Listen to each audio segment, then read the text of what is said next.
World best viewers अस्सलाम वालेकुम। अल्लाह ताला आपके घरों में डे टू डे रहमतें बरकतें नाजिल फरमाए और जायज़ ख्वाहिशात को जल्द अज जल्द पूरा करें। मैं मिसेज़ इफ्तिखार आज आपको बताऊंगी अचानक से आने वाले प्रोनों का इलाज हमने कैसे करना है। ये जी आपके पास होने चाहिए टमाटर, प्याज और फ्रोज़न जो है ना वो कबाब। अगर आपके पास कबाब नहीं भी हो तो अचानक से फटाफट से भाग के लाए भी जा सकते हैं और उससे एक मज़ेदार सी रेसिपी रेडी की जा सकती है। मेरे पास पड़े थे कबाब, मैंने क्या किया, टमाटर काट लिए गोल गोल और प्याज काट लिए गोल गोल, उनको इस तरह से अलग अलग कर लिया। अब इसके बाद क्या करना है जी, इसके अलावा अगर आपके पास गाजर हो या शिमला मिर्च हो तो आप वो भी इसमें ऐड कर सकते हैं, क्योंकि वो कलरफुल से जब इसमें आ जाएंगी ना कलरफुल शिमला मिर्च तो उसका जो है ना शक्ल और भी प्यारी हो जाएगी। फिर पकड़ ले कोई भी पतीली जो भी आपके हाथ में आ जाए, कढ़ाई या पतीली, उसके अंदर लेयर लगाएं प्याज की, टमाटर की, और उसके ऊपर रख दें कबाब। अब आपके पास होने चाहिए नमक और क्रश्ड मिर्चें। ठीक है, इनको मैंने लिया है हाफ हाफ टी स्पून और इसके ऊपर मैं स्प्रिंकल करती जा रही हूँ हर लेयर के अंदर।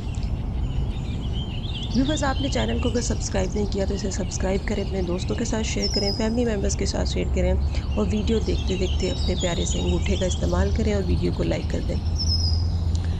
यहाँ पे आप देख सकते हैं जी, मैं लेयर पे लेयर लगाए जा रही हूँ प्याज, टमाटर और कबाब की।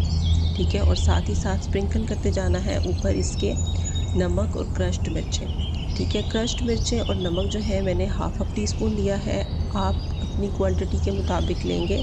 प्याज और टमाटर को भी जितने ज़्यादा आपके पास कबाब होंगे उतने ही उसी मुनासबत से आपने क्या करना है, प्याज और टमाटर की क्वांटिटी को डिसाइड करना है और मिर्चों की और नमक को भी डिसाइड करना है। ठीक है, और मैंने आपको बताया कि इसके अलावा आप शिमला मिर्चों का इस्तेमाल भी इसमें कर सकते हैं, जो चीज़ आपके पास उस वक़्त अवेलेबल होगी।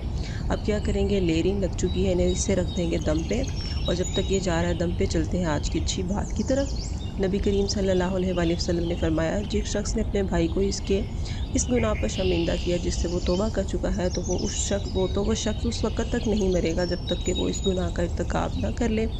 अल्लाह ताला हमें दूसरों को उनके गुनाह पे शर्मिंदा करने की बजाय खुद हमें अपने किए हुए गुनाहों पे शर्मिंदा होने की तौफीक अता फरमाए। आमीन सुम आमीन। यहाँ पे देखें जी व्यूवर्स, मैंने 10 मिनट के दम के बाद इसको खोला है।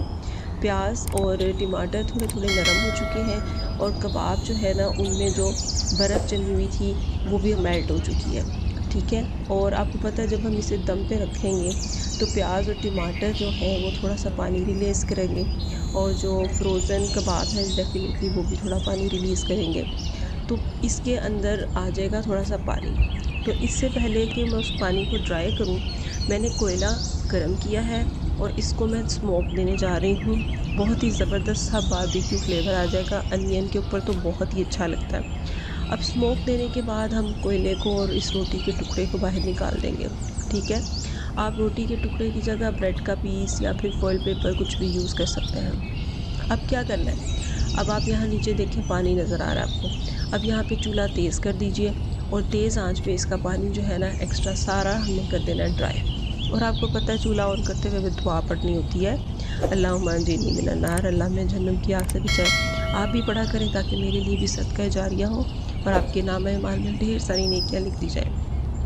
लास्ट में यहाँ पे मैं इसके ऊपर लेमन निचोड़ रही हूँ, इससे बहुत ही अच्छा सा फ्लेवर आ जाता है।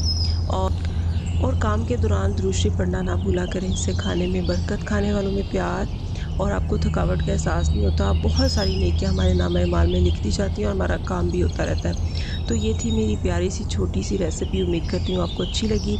इससे रिलेटेड कोई भी क्वेश्चन हो तो मुझे कमेंट कीजिएगा, मैं उसका जवाब इंशाल्लाह ज़रूर दूंगी।